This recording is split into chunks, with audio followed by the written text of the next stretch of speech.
मुक्त की परिभाषा के पश्चात एक दिन जाम्बवती के पुत्र सांब को भगवान के पुत्रों ने सजाया स्त्री वेश में और ले जाकर के उपवन में, द्वारिका के बाहर उपवन में, वहां कुछ महात्मा चातुर्मास्य कर रहे थे।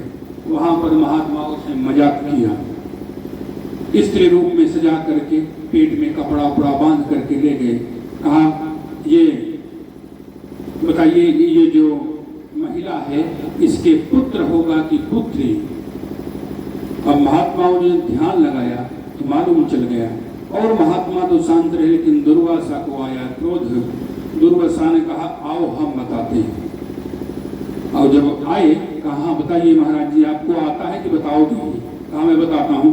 कहा जनश्यति वो मंदा मुसलम कुलनाशनम।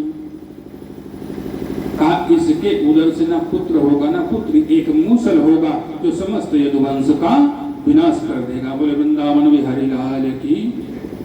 और जब ऐसा साप मिल गया तब सब घबराए।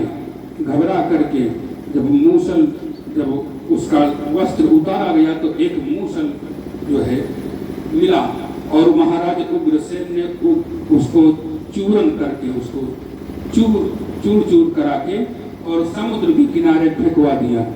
तो उसके प्रभाव से एक एरका नाम की पैनी घास हुई। इस प्रकार से अब भगवान एकादश स्कंध में जब देवता आए भगवान से प्रार्थना करने लगे, कहा प्रभु अब आपका समय हो चुका है, अब लीला का संवरण करें। तो भगवान ने कहा अभी थोड़ा सा कार्य बाकी है, इसको करके फिर आ जाऊंगा। भगवान ने उद्धव जी को बुलाया और उद्धव जी को तत्व ज्ञान का उपदेश किया। उद्धव जी को भगवान ने अपना ज्ञान बताया। उद्धव जी ने भगवान से पूछा, कहा प्रभु संसार से तरने का साधन क्या है? तो भगवान ने एक श्लोक में उत्तर दिया है।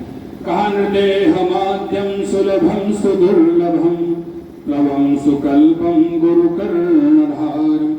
ध्यान से सुनिएगा। भगवान ने कहा कि संसार सागर से तरने के लिए लोगों को मैंने मनुष्य शरीर दिया है। कहा मनुष्य शरीर क्या है?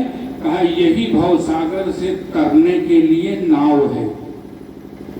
तो जो नाव होती है तो नाव को चलाने वाला भी तो चाहिए। कान्देहमाद्यम सुलभम सुदुर्लभम अप्लवम सुकल्पम। कहा इसका कर्णधार कौन है? नाव को फेंक करके ले जाने वाला। नाव को अभी ऐसे छोड़ दिया जाए तो नाव पार हो जाएगी क्या? नहीं पार हो सकती है। कहा प्लवम सुकल्पम गुरु कर्णधारम। कहा गुरु ही इस शरीर का कर्णधार होता है। इस नाव, शरीर रूपी जो नाव है, इसका नाविक होता है गुरु। वही खे करके पार ले जा सकता है। तो नाविक अगर कुशल होगा तब तो लेकर के जाएगा, वरना खुद भी डूबेगा, सबको ले डूबेगा। बोले वृंदावन बिहारी लाल की।